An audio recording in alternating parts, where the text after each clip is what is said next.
Sugriva's geographical world. Comprehensive analyses of the ancient world, tribals, tribes, environment, biodiversity, geographical and astronomical mysteries as seen in the Vedas, Puranas, and Itihasa. Once upon a time, in a village, there lived a guru who was a Brahmin scholar. He had two disciples. One of the disciples was told stories by his grandfather since he was a child.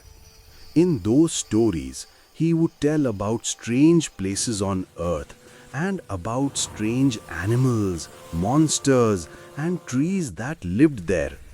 As he listened to them, his interest in learning about places on earth grew.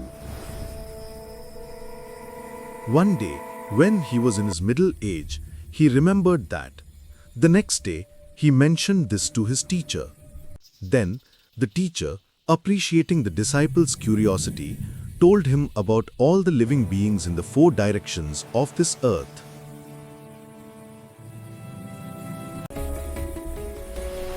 He began to describe an episode in the Ramayana, a place where epic, history, and geography meet. Valmiki's Ramayana holds a unique place in Indian epics. It is not just a book about religion, ethics, or devotion.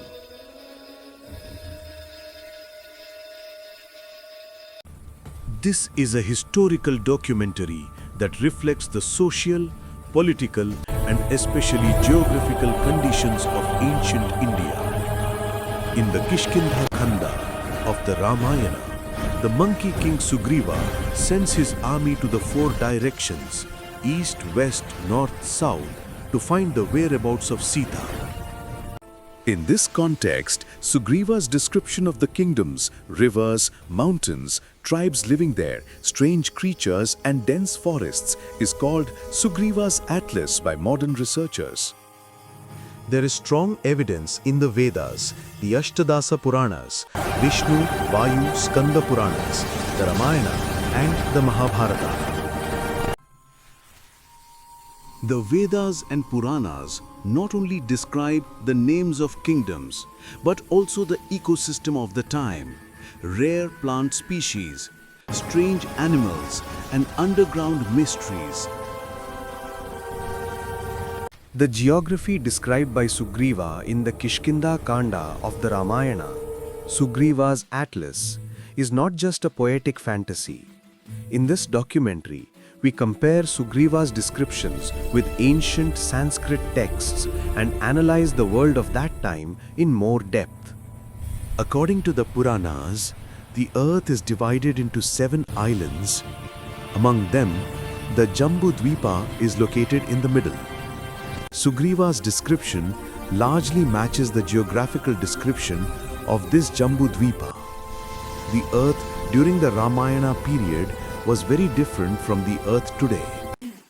The huge trees, talking animals, and winged mountains seen in Sugriva's descriptions are not just the imagination of a poet. They reflect the environment of the time and the relationship between man and nature. In this documentary, let's take a closer look at the biodiversity and geographical wonders of the time.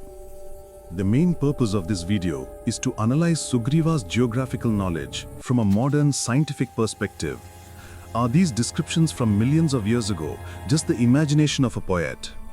Or are they evidence of the immense understanding of world geography that the Indians of that time had?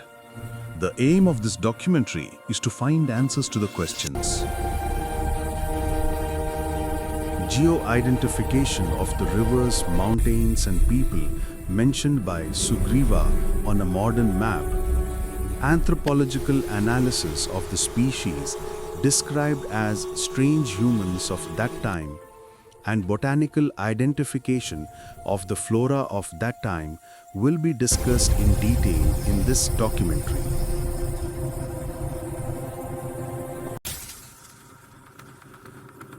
The main point that we should note in this documentary is that the geographical conditions of the time of the Ramayana may have been different from today. This documentary has been created taking into account geological changes such as changing the flow directions of rivers, submerging islands, or the formation of new land masses.